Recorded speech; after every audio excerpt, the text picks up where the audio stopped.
Our problem was we literally at 5:30, we were still putting things up. We were literally, right. Yeah, About a month and a half. Again, We just didn't, we did all of this and but I'm just saying, Yeah, oh, no, I completely agree. There's a lot of it that can be baked. That's why- like, the kids really seem to really like how that was working. I'm like, They sure did. They love it. yeah, Okay, you are live on Facebook, okay. or no, you are live on YouTube. We're We're live on live. something, how about that? Somebody tell me I'm alive. I don't know what. I still have a few days occasionally, like this couple days last week at 3 o'clock. Have an interview. And my wife's going, you need to go see the doctor and get your heart checked. Because I have constant chest pain.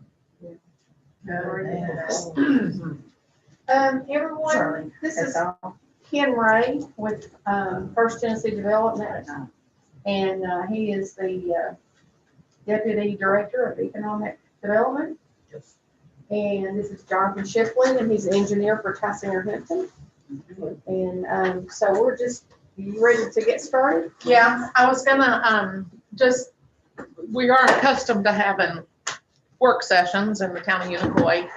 And so I just want to stress, this is purely for informational purposes, to make sure everybody's up to speed with a lot of the financial things going on with the town.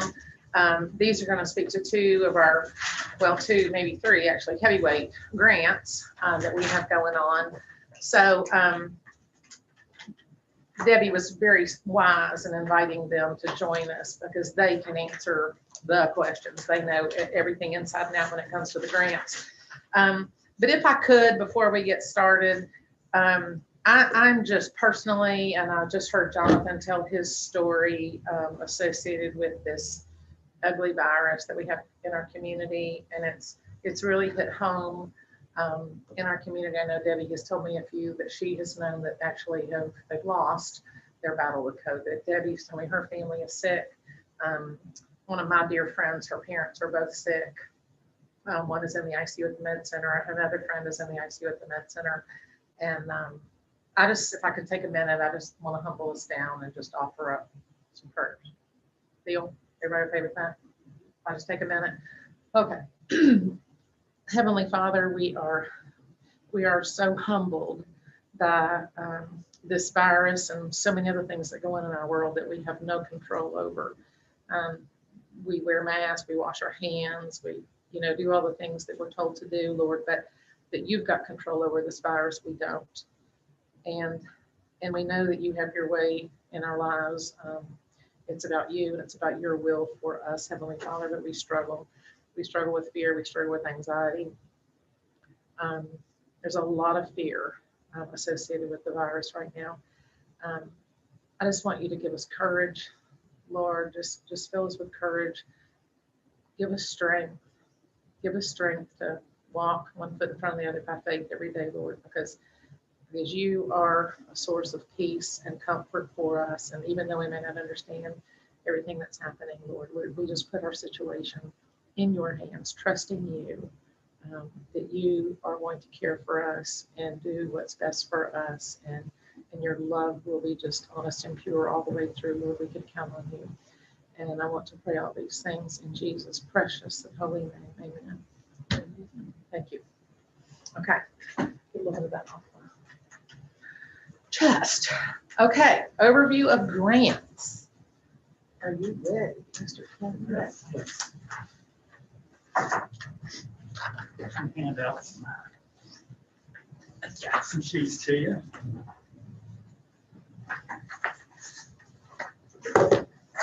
Oops, sorry. I wanted to get off of.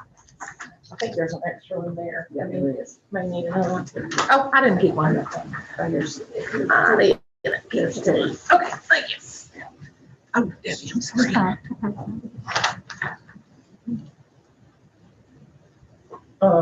First of all, Is that an extra one? Yes. Thank first of all, I'm Ken Ray with the First Tennessee Development District, and we're a regional organization. The mayors, the city mayors, the county mayors, and the economic developers from across the region make up our board. So, and we're a quasi-state agency, but we provide services to the local governments. And this could be anything from planning, housing, environmental, business loans, grants like we'll talk about tonight. And we also have an area agency on aging and disability, which provides a lot of services to the elderly. And that's who you call if you're trying to figure out if there's a program that can help. So there's a lot of different services that fall under our organization. And a lot of people are familiar with this, but a lot of people are not. So I did want to tell you a little bit about our organization and what we do. But our goal is to help the communities achieve their goals. And worked with Unicoi a lot over the years. The first project I worked on was getting the sewer system and helping expand that. And you know, some of the previous boards worked through that process. There's another grant that the city allowed the fire department to use for their purchase of fire vehicle, probably about 10, 12 years ago. Worked with another time the water department was able to apply under the town's grant. And you know, more recently we've worked on this trail project that we're going to talk about tonight, the Mountain Harvest Kitchen, and also the amphitheater project. And when I met with the mayor and Debbie a couple of weeks ago, I think a lot of you may be saying, you know, where are we on these projects? And can you give us an update? And that's what I'm going to try to do today, is bring you up to speed. And the town of Unicoi Trail segment, just to give you an idea, it's a $300,000 Appalachian Regional Commission grant, which is a federal agency that partners with the state of Tennessee. And this grant's about 4+ years old, and we're in the last year of it. And the local match is $128,000. That's roughly 70-30. It may be off just a little bit, but that's the grant, and then the local match, which is what Unicoi County is eligible for, which in turn the town's eligible for. And so far to date, there's been a little under $50,000. And those expenses include primarily the engineering design, the permitting. We went through a couple of bid phases, and also administration for the First Tennessee Development District. So basically, of the $428,000 project, you roughly spend about $50,000, and you know the balance of about we have about $380,000 roughly. So for construction. I'll stop right there, see if there's any comments and questions on that particular project, or if what I told you made sense. I want to stop and make sure everybody's up to speed. Okay, that is 2018-279 Of the ordinances. or resolution. Sorry.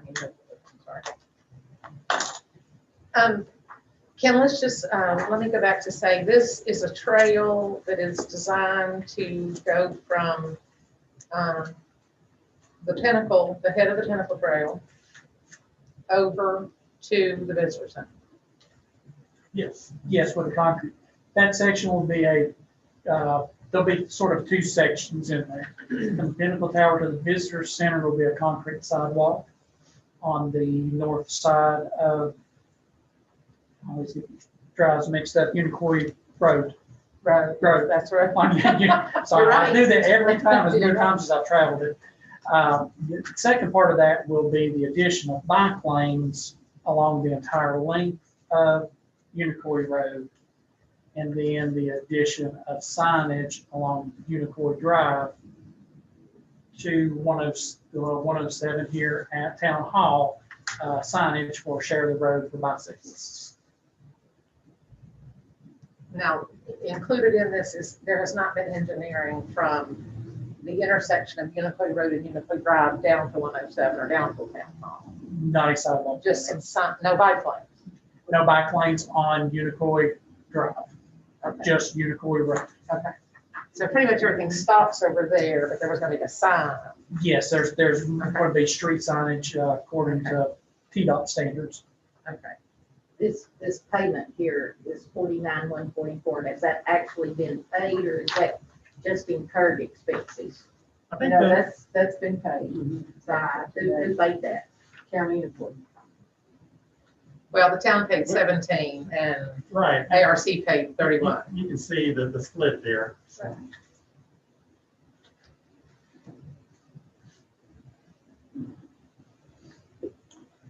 I think there's sometimes confusion about the other ARC Power Trail to Irwin. Could you go over that and explain that these are two separate things? yeah, here's what happened, which has kind of made it awkward, but it works, but it's a little awkward. But the town of Irwin wanted to do another section of their trail system that goes from Harris Hollow Road to the Governor's Bend development. And the Unicoi wanted to do their trail. And the grant agency, we submitted 2 different applications, and they told us to combine them, and y'all figure it out. And the fact that Unicoi had a grant already for the kitchen, it made sense for Irwin, since they didn't, to be the applicant. So the money, I mean, you actually get your whole at the end of it, but it does have to go through Irwin. And what's the status of that one?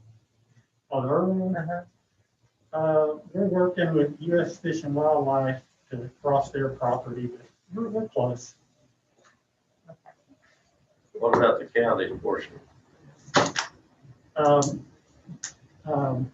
Nothing ever happened with the county. There's not a county section.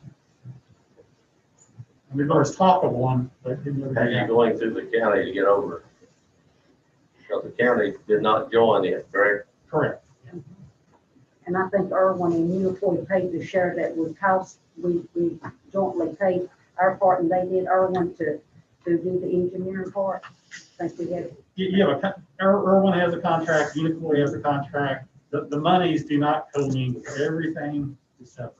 okay, I thought that whenever we had the thing, because Unicoi County had opted out, that we went ahead and paid up their share for the engineering part of it.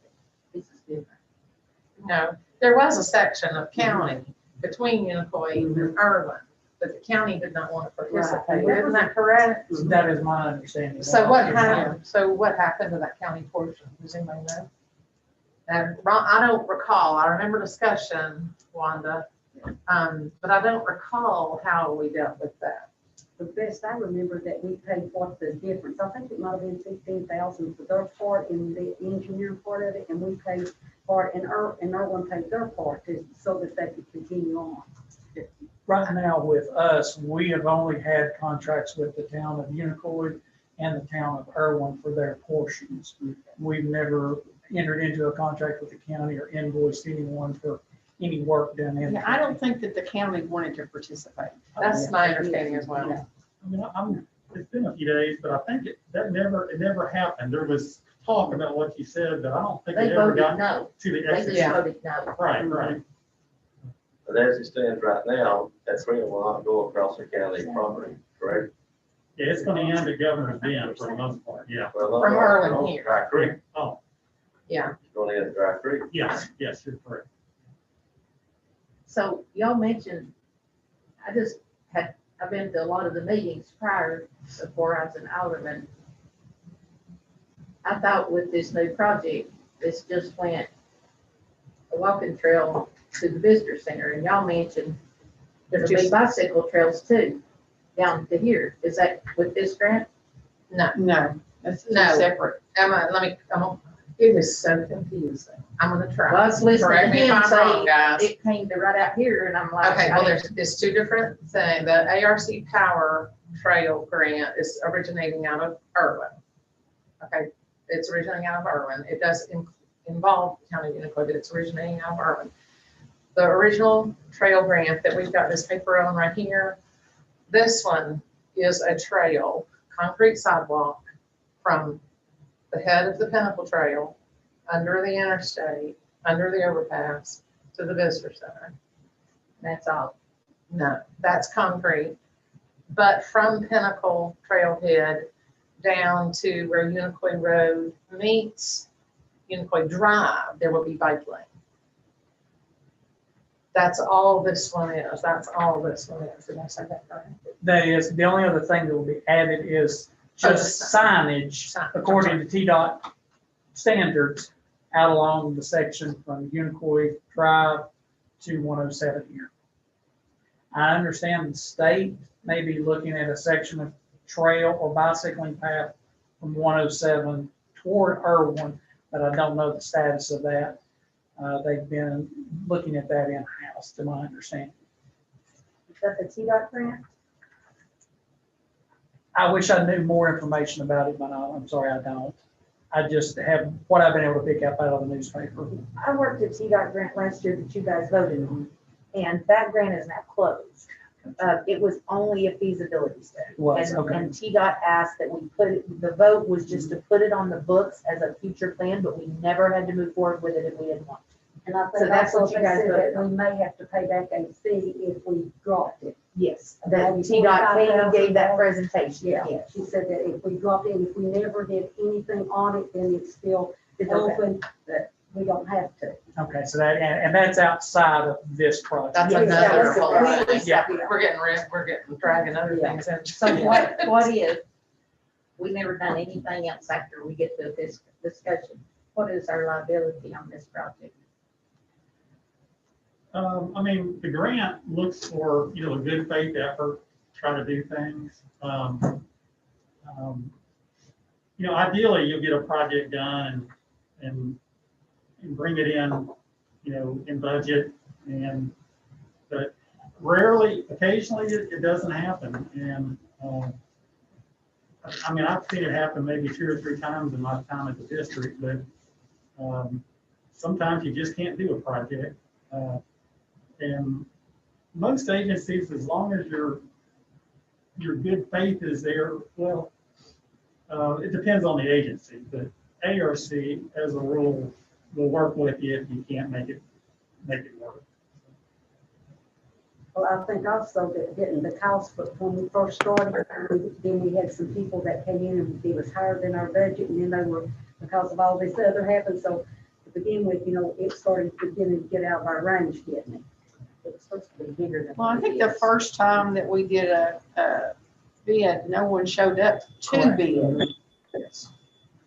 We bid this project in September of 2018, and no bidders responded.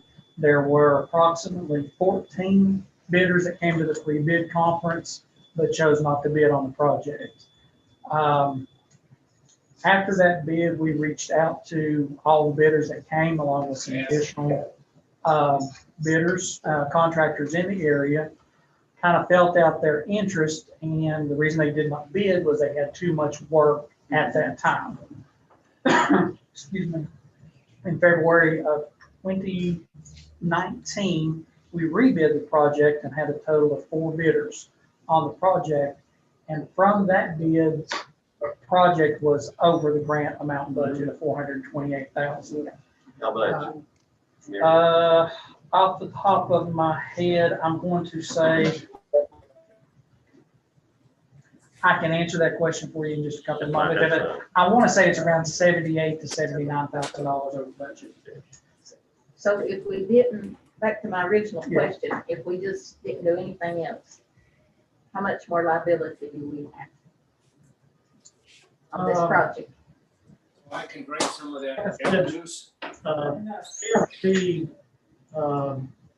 if the project fell through, they would probably understand, but the problem is You don't want to get a reputation with an agency of not finishing projects, because it's 5 years down the road, when you want another grant, they're gonna remember that, so. But what if the bid is so much we can't keep Right, it within right. our I mean, parameters, you know? Sometimes that happens, I mean, it just gets, you get a crazy bid and it's, you know, you can't do it, I mean, like I said, it happens occasionally. It's just the point of not every grant you get, then just say we don't want it now, it's been started. Right, you don't, the town has a good reputation with this funding agency, you know, you gotta balance that, but, you know, if the money doesn't work out, and let's say the bid's twice what the budget is, I think most agencies are gonna understand that's the case. I would like to input a little bit what you're talking about the bids. I actually spoke to two of the bidders later, and one reason they didn't bid was the short time frame for completion. And the second one was they didn't think they'd make any money on the project. Did you get that feedback? I got the feedback for the length of time after the first response, and we increased the time frame with the second bid in February of 2019 out from 90 days to 120 days. And that seemed to fit with, if it's the same contractor I spoke with, he felt as though it fit more within a workable time frame to complete it. One of the things I wanted to add was, since we had the February bid and that was over budget, using the numbers that we received, we reduced the scope of the project. What the mayor explained there, the trail today goes from Pinnacle Tower up to the Visitor Center.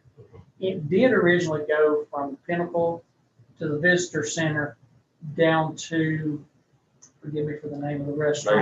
Maple Grove.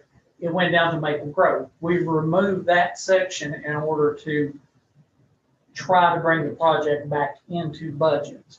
However, that was one of the simpler portions of the project. But there was quite a bit of sidewalk, quite a bit of concrete removed from that in an attempt to bring it back into budget. Looking at, anytime we try to prepare an opinion of cost on a construction, we try to reach out to local contractors, get a feel for how much work they have, how much they kind of see projects being bid at. I can do that today, next week, I can turn around and do it again and get a totally different feel. So it's always a fluctuating number, but we feel pretty confident that we've gotten the project closer to budget. I can't say with certainty that if we bid the project tomorrow, we would be back under the grant amount. The award on the original project, it was $58,462 over budget. How much? $58,262. So we rebid the project, you know, with the reduced scope, and the projection was that we were going to have a $5,850 savings. And I think if you all recall, and Kathy and Wanda, there was options at that board meeting, and that's whenever the board voted to go with option 2, which was to reduce the scope and go in that direction. To terminate the project at that time, it was $52,362 that we had already invested in the project. So the last time this project was bid out was in February of 19. Yes, ma'am. And that was the reduced, That was not the reduced. the reduced. Does it have to be redid for the reduced? Yes, ma'am. And the original plan was to rebid that at the first of this year.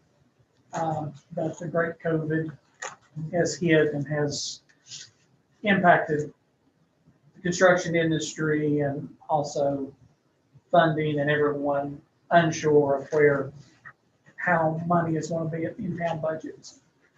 My concern is our town has just announced we are going to have a travel center. I talked to the owner of the company and he's going to ask us for 2 ingress, 2 exits. He's going to have tractors and trailers. on that connector road going to the Welcome Center. On that same side. And we're gonna have little kids and families walking, and we're gonna have tractors and trailers and cars going in and out constantly. And how does that affect the public at this time? Because when this originated, we didn't have that in the works. I have real concern for their safety.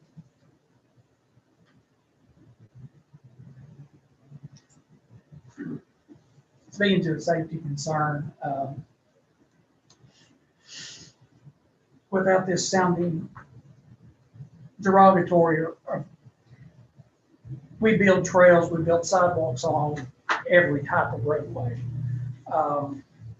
In this particular case, the section going up along Unicoi Road, thank you. I do that every day. Unicoi Road is separated by quite a bit of distance from where the tractor and trailers will be traveling. We've got around an 8.5 to 10 foot wide shoulder, plus a curb and gutter has been installed, and about 2.5 feet to the edge of the sidewalk. In this instance, if along going up toward the visitor center, Village Place Drive, we're going to be building directly adjacent to the curbing that's there. In this case, knowing this, we would have recommended that you set the sidewalk back probably 5 to 7.5 feet. But in this case, that property doesn't exist to set the sidewalk back without obtaining easements or additional properties along that. But it's going to be a low speed area. Granted, a tractor, 80,000 pound tractor and trailer against any human, the tractor and trailer is going to win. But standard of practice with TDOT is they want you to build sidewalks along every roadway that is now constructed in the state of Tennessee, except for interstates and expressways. So, you know, if TDOT was building this road today, no matter what we would be looking at, they would be building a sidewalk or a multimodal path adjacent to it today.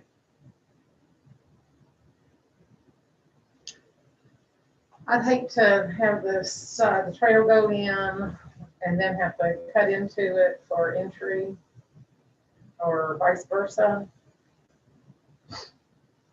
That's just a sense in my head. Is there a need for us to coordinate a little bit or get some plans where we rebid or? Well, I would, you know, we see this a lot. You know, we go through and build a street and we have 2 or 3 entrances that we put in.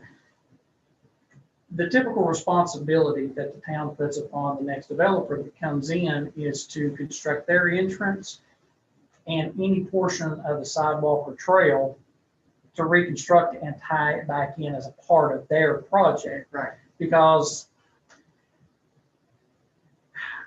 I don't know where they stand with their design and their intent to build. But yeah, you know, we could go in and put them in 2 entrances based on where they want to look at it today. I'll use Love's as an example. We work with Love's truck stops. They may change their prototype on their building, which reverses their tractor and trailer entrance to the vehicular entrance. So now we've built 24-foot wide road here and a 32-foot wide road up here, and they need them reversed.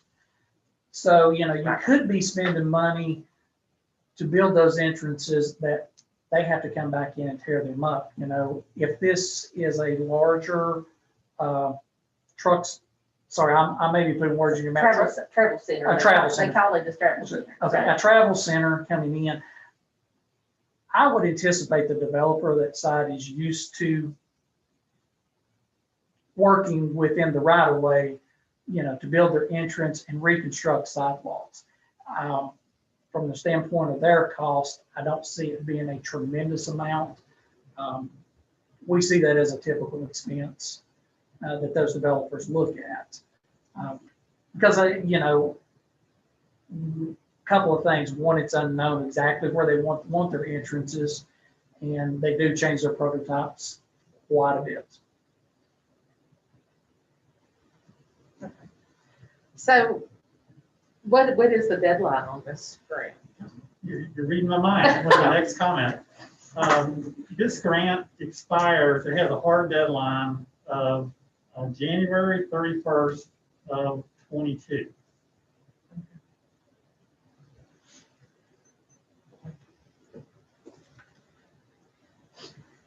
Because that's the 5 years. Correct. Okay, so it's a 5-year, get it done in 5 years. Correct. All right. I'm gonna suggest that we move to the next one. If we spend 30 minutes on every one of them, I've got we'll one be more here for a while. comment. I'm concerned about crossing 2 ramps, going under the bridge. You're going to have to dig the bridge all the way back to the concrete. We won't be going back that far. Uh, We'll be going back about 3.5 feet past the edge of the sidewalk mhm. installation, which will be, let me give you that exact. Anyway, that's one of my concerns. Yes, sir. You're crossing 2 ramps, then you're going underneath the bridge, and right now that's a emergency lane basically underneath the bridge right now. You're all the way up through there, so you're gonna be using for that emergency area. Are you gonna put up any fencing or anything to keep? Is there gonna be any fencing or anything? I saw the original plans, Mhm. There will not be any fencing, no, sir. so there'll be no protection between traffic and the The people. curbing, No protection. curbing will be installed as a separation. But nothing like Urban's got where they got fences, everything else. Nothing like that. That's correct. And in their scenario, they were running parallel to controlled access, which required them to put in fencing as a complete separation. And not for the protection of the public, but more for the protection of a definition of their right of way. Like I said, I have a safety issue with that being up through there, and you don't have anything really protected. You have no concrete wall or anything separating. And you're so close to the road. Yes, You know, somebody veers off or onto the sidewalk. So I guess I've had many questions asked to me lately. Just if you got a roundabout number off the top of your head, there's several lots up through there, all the lots up through there that's vacant for sale. yes, ma'am. Like if there's just one cut after you're installed, what does that add to the cost of that lot?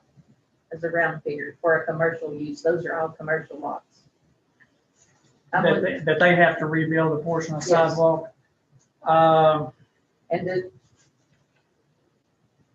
just a round. Yeah, figure. just, let me take a look at my numbers here. It would only be the ones that have frontage on Unicoi Road, because the sidewalk won't be going up Visitor Unicoi No, Village Place. Yeah, it will just be the ones that front on, But it's still. it is. Kathy, the sidewalk does go up to the. But this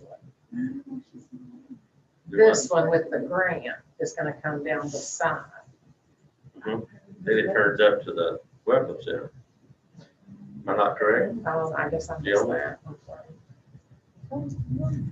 A round off the cuff number, probably around somewhere between $850 and $1,250. That's all. Yes, ma'am. I mean, because you're based on the grades on that side of the road, they're essentially at road level. So the grading would be minimal. They would just be tearing out. I said they were building a 24-foot drive. They would tear out about 30 feet of sidewalk, build their entrance in, and then back from their entrance and tie in. Thank you. Yes, ma'am. We were talking sidewalk does go to the welcome center, correct? And then back down again? I'm sorry.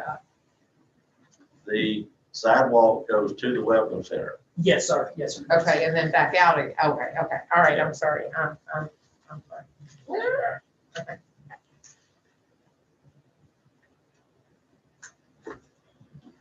Okay. All right, y'all ready to talk about the next one? Yeah. The kitchen. Okay.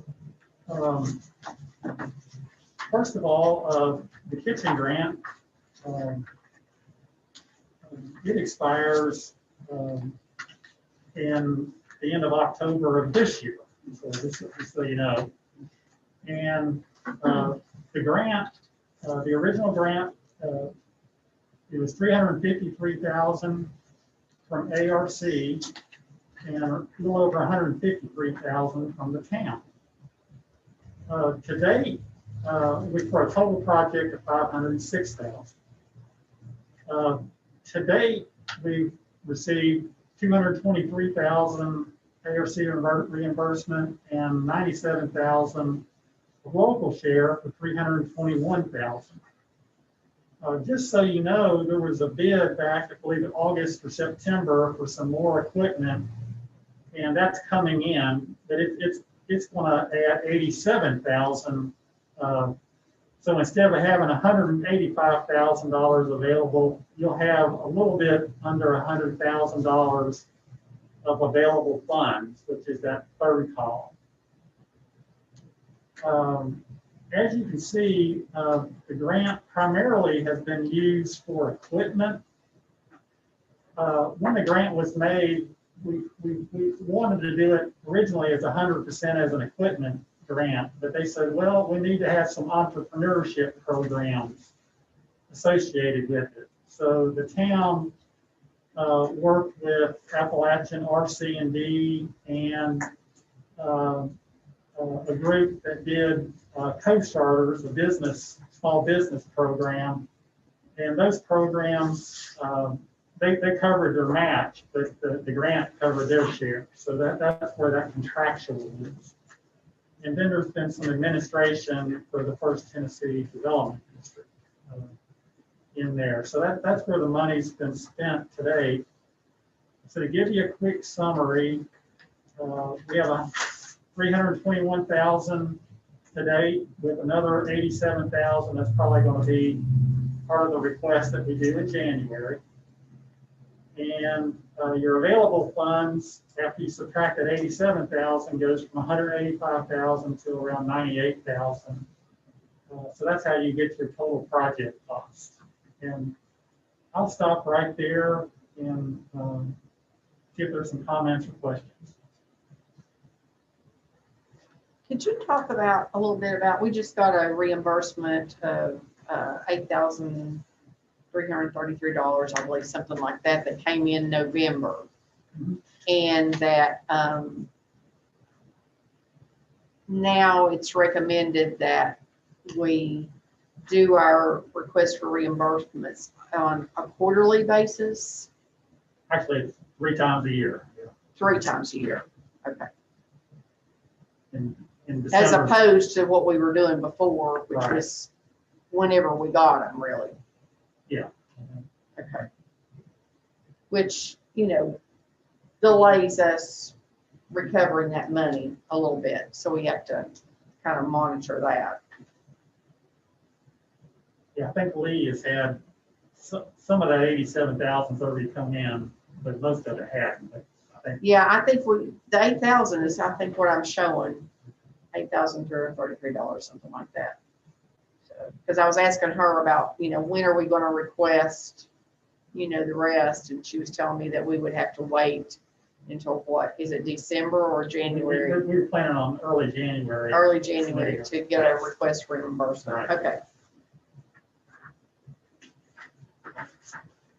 Now, one of the things I got from you right now on the construction grant, which is finished, that was $475,225. That's the figures you gave me. And on the equipment grant totals, repair grant through July the 6th, we've got $215,439 in it. And so if you look at what the town's put into it, which is right at 900,000, we've got about 1.58 million that gives you. And this is just mainly the equipment, but you got the building in there. Yes. Yeah. Yeah. We want to see what Those things. So, Yeah. so right now, we've got 1.58 million tied up in that kitchen. We've got another almost 100 to go on the repair grant. Correct. Right. Ken, did you say that the kitchen grant, the equipment grant expires October 2020? 21. 21, okay. Did I say 20? I think you said something, You and I, said this year, or something, yeah. And I started to say, well, how did we get to 87,000? okay, that's what I'd written down too, so, okay, yeah. Because I think originally it was October 2020, wasn't it? Because we've We Originally- have got some extensions. Yeah, I think we got some Yeah. extensions because of the COVID situation and not really knowing how it was gonna affect our cash flow in paying our bills. So we did get an extension. So Roger, say those numbers again, in addition to construction, this is just equipment grant. Okay, the cost to construct the kitchen, what, the grant was $475,225. The equipment grant, pair grant through July the 6th is $215,439.28. And if you total the, using their audited yearly audits, management general fund, we've got $790,000 from the general fund in the kitchen. Since it's opening $790,000. date. Yeah.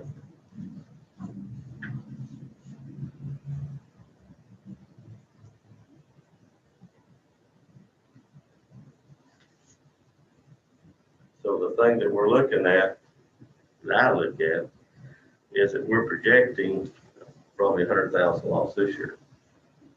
So we got to look at our expenditures, where our money's going and where our money's coming from. But we've got 98 left for Yeah. equipment on that grant. Okay. Yep. And we have until October 2021? Correct. Sorry. And I think also on when we had the KK came in and gave our evaluation, you know, it said the suggestion was to up the increased amount of the kitchen usage and then also to see other people to help from foundations or different ones. And from my understanding, East Tennessee State University was going to come in and put some money into that to begin with. I think there was some more outside funding that, you know, they were expecting. I think that didn't come in and help it. Nothing I dealt with had an ETSU component. But From it may my have been information, separate. someone said there's somebody over there that's working to get the money, and maybe that was just a working project that didn't follow through with. Well, I sent you all a copy of the strategic plan. Did you have a copy I for already got the good bit on it? it. Okay, anyway, I sent you all. Yeah. And the strategic plan 2020, I don't know if have you seen that one? It's this Okay, right here. and Yeah. throughout it, it talked about, we need to get sources, revenue sources exterior to the town to help the cost of running it. Mhm. And it went that theme through the whole thing, and meaning go to other towns, other organizations to help fund it. Now, have you all pushed that in at all? Yeah, that's really not the scope of what Okay. we do. I just asked. But in me learning what all First Tennessee Development District does, this is something within the scope of our economic development Right. partner and workforce development partners. Both. I mean, that would be correct, yes? Sure. I understand the order too. Okay. I mean, if we're gonna start talking about where we're going, those would be two appropriate places. Okay. And then also, I think that they said that they could have a committee of maybe 4 or 5 people that are versed in that to go out and to work, you know, with the kitchen directly to get funded. If we took away one user over there, we would hardly have any use. And that one person is the reason we're putting in this new refrigerator freezer system. We don't have any rules on how long that user can be there. I understand he has a grant to service nursing homes during this COVID. I don't know what y'all do or what you don't do because I'm new, but we seriously need some help from some agency to help the direction of this kitchen. This town just can't, we're losing $150,000 historically a year in it, and everybody's just sitting on their hands like, okay. He just administers the grant. No, but I'm saying, I'm just asking if you can, in your business, if you could give us some advice where to get some help. That's what I'm asking you. I'm not Oh, criticizing sorry. you. No, I'm The asking question. if you have any ideas where we could get some help to make this thing at least get to zero. I know you just do the grants, but you're out there in the big world that we're not in, and I didn't know if you knew people that you might say, go call so-and-so at such and such agency, because we desperately need help to make this project work. Yeah, and I hear where you're coming from. No, I know, nothing bad to you at all, okay? I'm just saying. Well, I think in that booklet, they kind of suggested, to go to foundations and have a committee and have people source out where they can find it, even universities, different, maybe even ones, Milligan College or what, just different places that they could put out fillers. Right, I mean, try to find some other partnerships where you could bring in. And they use the also gave a kitchen. suggestion of these partnerships and maybe some more. They had some others that. I read it, yeah. Yeah, so I mean, that's kind of how they told us the answer on, that was his answer for. And then, and as well, continuing on that thought, in February, the kitchen will be a big topic. Not that we can't start putting figures out now, but the kitchen will be a topic for next meeting. Yes, I'm sorry, January even. Did I say that right, Debbie? January is the kitchen and the police department. and the police. I'm sorry, January is the work kitchen and the session. police department. I just thought since he I'm does sorry. what he does, he might, Well, you're right. I while apologize. we got a pro here, we. Your asked him question, some questions. your question was very appropriate. I apologize. Yeah. I mean, there's certain agencies that I think can offer good advice. UT Extension Service, Tennessee Department of Agriculture. I think you mentioned the university, maybe somebody we're talking to, or universities. I think you're thinking right. But how do you find something that brings you revenue and gives them value? That's going to be key. Yes. Because the extension has been involved. It was earlier with a lot of classes and whatnot. So I think we just gotta keep asking and keep exploring. If we were just a big, huge town, we could absorb a lot of costs, but we're just a small town with a small budget. And, if we was a huge town, that budget, that would be a small loss. But under our circumstances, it's a big loss. Just saying. Right, I agree. It's a challenge. Okay, we got a plan for that one. Are we good? Everybody up to speed at that point? Okay, all right. Now we will go to the amphitheater. That's grant 276. Okay, to give you an overview, the local park recreation program of the State of Tennessee Department of Environment and Conservation made a grant of $248,000 to the town. The local share is $248,000, but they let you count the value of the land as the match. So you have already met your match. So, any money you get from them, you've expended $24,300 today for engineering and a little bit of administration for us. And you have $223,700 left. And something McGill and Associates is the engineer, and they did a design on it. It was a redesign to make it less concrete and more of a wooden type stage structure. And And I think the engineer went and redesigned it, and that project's kind of sitting right now. And I think a concern is, what can you build for 223,700 or roughly? Yeah, the original design for the grant was a concrete flat stage with no roof. And I think there was maybe some miscommunication with the former mayor with what the design was going to be. And so Jamie Carden was the engineer for McGill and Associates. And so he's raised the stage to be a wooden stage and covered it with a roof. And I think that the additional cost was going to be, $57,000 more than what we were originally planned.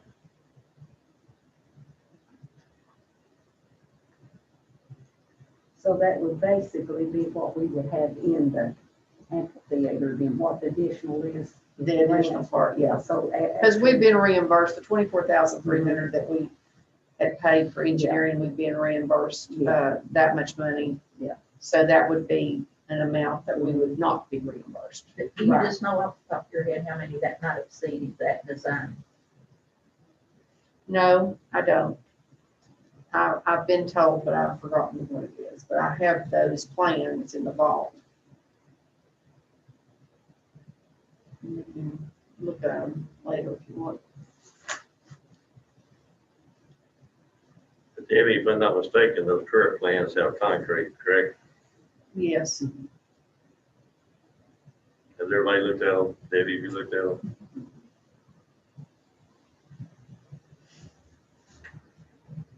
And this grant expires, Give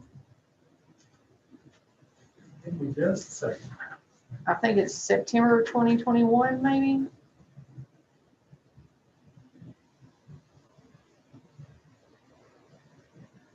Yeah. 8/30/21.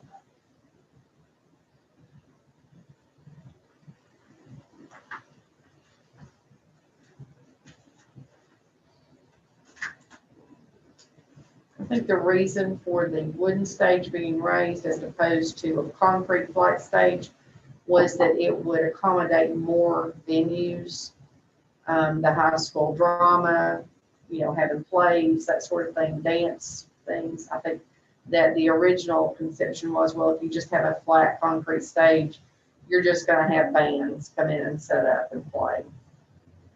And if it was designed a little bit differently, it would accommodate other things.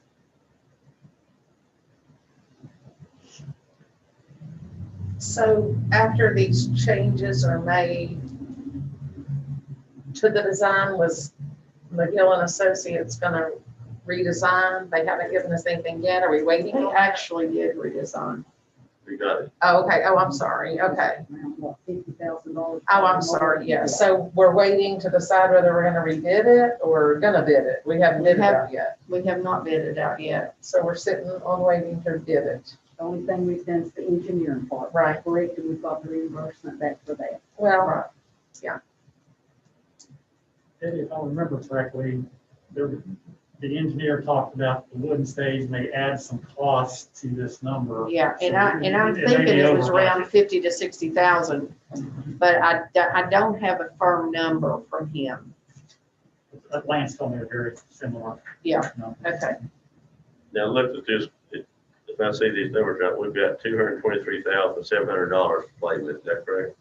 Yeah, Yeah. a little bit that's for the engineer, a little bit for administration, but most of it's construction. Right, yeah, you got to get paid.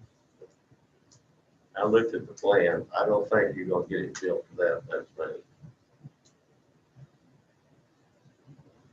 Yeah, the plans did not include these numbers here. It would be an additional.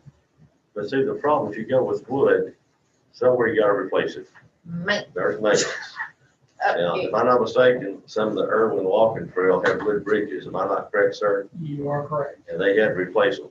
major cost, right? This Yes, year, They're in Okay, so- process of replacing Yes, some this year, some next year. yes, Yes. big mistake, like it. So, we don't want to build something out of wood that you gotta one day start refurbishing.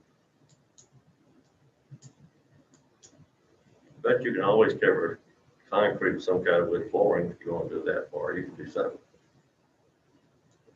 $223,000. What we got to play with. Okay.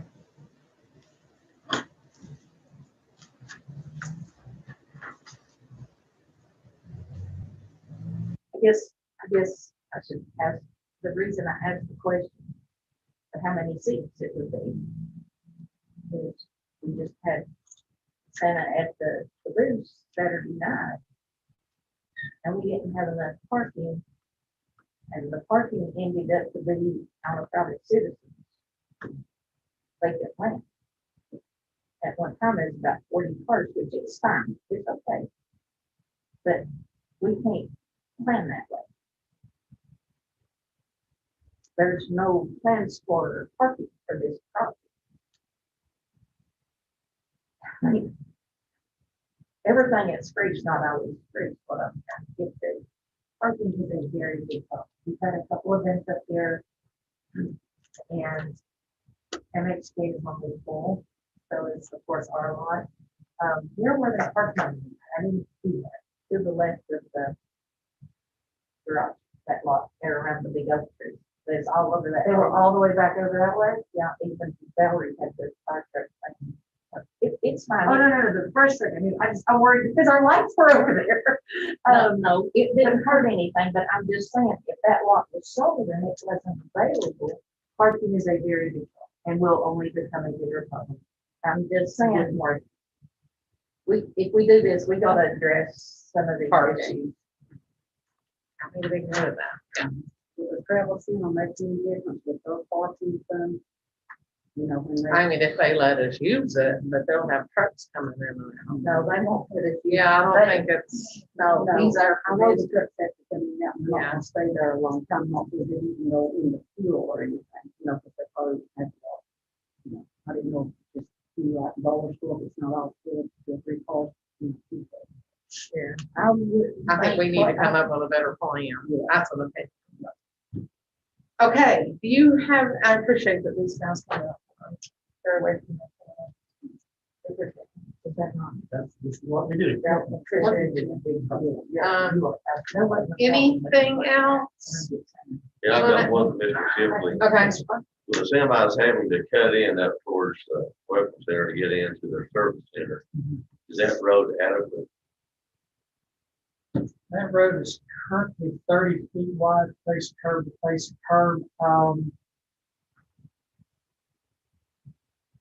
My gut reaction is, the road is plenty wide enough, but there may need to be radius improvements where it ties into Unicoi Road.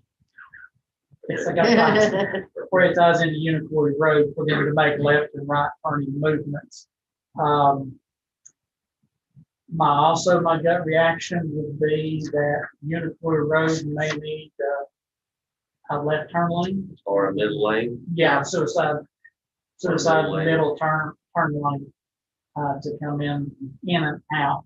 I believe that, Unicoi Drive is adequately sized enough to carry the tractor and trailer traffic. Village Place Drive, I think it will handle it. But if a tractor and trailer is wanting to turn left on up Village Place Drive, they could theoretically, if there's a lot of traffic, could back up traffic to the interstate lanes. I'm sure because that's all controlled access, TDOT will probably have some input. It's a matter of all the Unicoi Road is a controlled access. We'll see that third lane interferes with the walking track. It So- would impact. so- Yes. I'm just afraid the walking trails going to impede our growth, and just saying, it's the vision out there that I question. And this man, I've talked to him twice in the last week, and he's invested $3 million in this project. At the least, Yes, ma'am. And that's just, we feel like, once he gets there, we'll have some other people want to be on some of those other lots. And I don't think that walking trail will end up through there. I don't think it about this piece of property. Just saying. I want economic development or and I want walking trail. That's all I'm saying.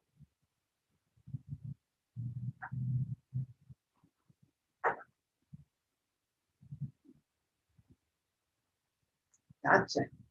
All right. Any other questions related to the grants? If they come up later, I'm sure we can find answers. Yes. We have their phone numbers. We can find them. And we're not gonna park up for each other's office now. Well, I've got kids, I have his email on it. Yeah. I sent Ryder some information every year. Yes. Did y'all move? Scary, I know Gary's way back. All right, guys. Thank you. Thank you very much. Appreciate y'all Very much. coming.